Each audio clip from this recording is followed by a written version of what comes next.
আসসালামু আলাইকুম। তারেক রহমানের কাণ্ডকীর্তি দেখলে রে ভাই আমার মাথা ঠিক থাকে না। উনি 17 বছরে ইংল্যান্ডে ছিল, যেই ইংল্যান্ড আমেরিকা মিলিয়ে সারা বিশ্বকে নিয়ন্ত্রণ করে, সারা বিশ্বের পলিটিক্স করে, সারা বিশ্বের হামলা করে। কিন্তু যেই ইউরোপ আমেরিকাতে আইনের শাসন আছে, ইনসাফ। আরে বাবা, তুই ইনসাফের কথা কো বাংলাদেশে গিয়া? তুই কি দোনের মাথা নিয়ে গেছ? ওই ফ্যামিলি কার্ড একটা পকেটে রায় কি জানি একটা কার্ডের মতন কি ধোকাবাজি। এই বেটা, বাংলাদেশে কি সম্পদের অভাব আছে? আরে যেটা গোটা ইউরোপে নাই, গোটা পশ্চিমা ইউরোপে নাই, সেই সম্পদ আমাদের আছে। বিশাল সম্পদ। সেই সম্পদ কি? আমাদের প্রাকৃতিক সম্পদ আছে, আমাদের খনিজ সম্পদ আছে, আমাদের মানব সম্পদ আছে। আমাদের ছোট্ট একটা দেশে আমরা 21 কোটি মানুষ। জিয়াউর রহমান এবং খালেদাকে কেন ভালোবাসত মানুষ? তারা কি ভালোবাসা টাকাটা কিনছে? দল গঠন করছে টাকা দিয়া?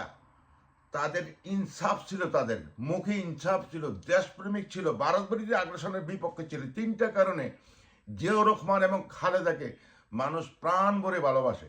সবচেয়ে বেশি ভালোবাসে এই আলেম সমাজদেরকে, যাকে তোমার দল রাজাকার বলে। এই আলেম সমাজ জিয়াউর রহমানকে এবং খালেদাকে বেশি সম্মান করত, যার জন্য তাদের জানা যায় লক্ষ লক্ষ লোক আসছিল। আর তুমি মিস্টার তারেক রহমান, তুমি বিএনপির আমির, আর ওই জামাতের আমির হলো কে? শফিকুর রহমান। আর বিএনপির আমির হলো তারেক রহমান। রহমান ঠিক আছে, কিন্তু তোমার কাছে কোনো রহমতের কথা নেই। যার কাছে রহমতের কথা আছে সে হইল রহমান। আরে বাবা, এই যে 16 বছর দেশটাতে লুটপাট সব কিছু হইল, এটা শরীরটা এখন জরুরি দেখা যাচ্ছে। বিএনপির বহুত লোক রয়ে গেছে, বিএনপির হাইকমান্ডের হাজার হাজার কোটি টাকার ইনকামি করছে, মানে টাকা খাইলেছে। আরে বাবা, আপনার মুখে কেন ইনসাফের কথা হয় না?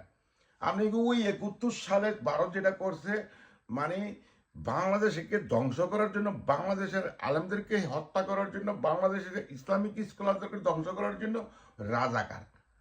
আরে রাজাকার তো সবচেয়ে বেশি ছিল ইয়াতে, বোধহয় 2500 রাজাকার ছিল। এর মধ্যে 1500-এর উপরে রাজাকার হলো আমলিকে, আর 500 হলো বিএনপিতে, আর 3 জন রাজাকার পাওয়া গেছিল জামাত ইসলামে।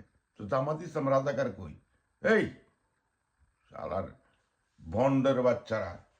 আরে বাংলাদেশে তো লুটপাট হইতেছে, ভারত করতেছে। বাংলাদেশে 30 লক্ষ লোক রয়েছে, আবার বাংলাদেশের কাঁচা পাটটা নিয়ে যেতেছে ওইখানে। এই বাংলাদেশের পাট শিল্প কাজে লাগাইলে এখানে প্রায় 10 থেকে 20 লক্ষ লোকের কর্মসংস্থান হবে। বেটা, এইদিকে খেয়াল দে। এইসব ভিক্ষা শিক্ষা দিয়ে লাভ নাই। আমরা কাজ করে খাইতেছি। আমরা কেন 1.5 কোটি 2 কোটি মানুষ প্রবাসে থাকি? আরে বেটা, এই ভিক্ষার জন্য? আমরা তো পাওয়ারফুল জাতি, আমরা তো বিপ্লবের জাতি। আমরা তো অন্যায় প্রশ্ন করি না। আমরা 71 সালে দেশ স্বাধীন হয়েছে, এখনো কেন দেশে ইনসাফ কায়েম হয় না?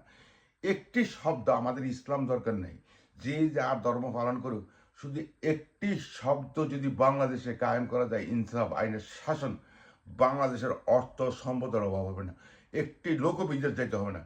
এখানে কোটি কোটি কর্মসংস্থান রেডি হবে, উচ্চ পর্যায়ে মেডিকেল সাপোর্ট, মানুষের মৃত্যু থেকে জন্ম থেকে মৃত্যু পর্যন্ত যা কিছু প্রয়োজন, তা অফুরন্ত বাংলা জাতি খাইয়া শেষ করতে পারবে না। আমরা ইনসাফ চাই। ইনসাফ হইলে আমাদের সব হয়ে যায়। তোর এই ফ্যামিলি কার্ডের গোষ্ঠী বাড়ি, ওই যে 16 বছর যা হয়েছে এটির বিচার কর, এটির আহ্বান জানা। তোর মুখে তা বক্তব্য খালি জামাত ইসলাম। আরে বেটা, এই যে 16 বছর কি হয়েছে, তুই হেডির প্রতিবাদ করস না কি লেখা? তোর দলের তো হাজার হাজার লোকের হত্যা করছে, হেডির খবর নেস না কা? ফাজিল কোথাকার যিনি বাল হয়ে গেছো বাংলাদেশে, এইটাই শিখছ ফাজিল।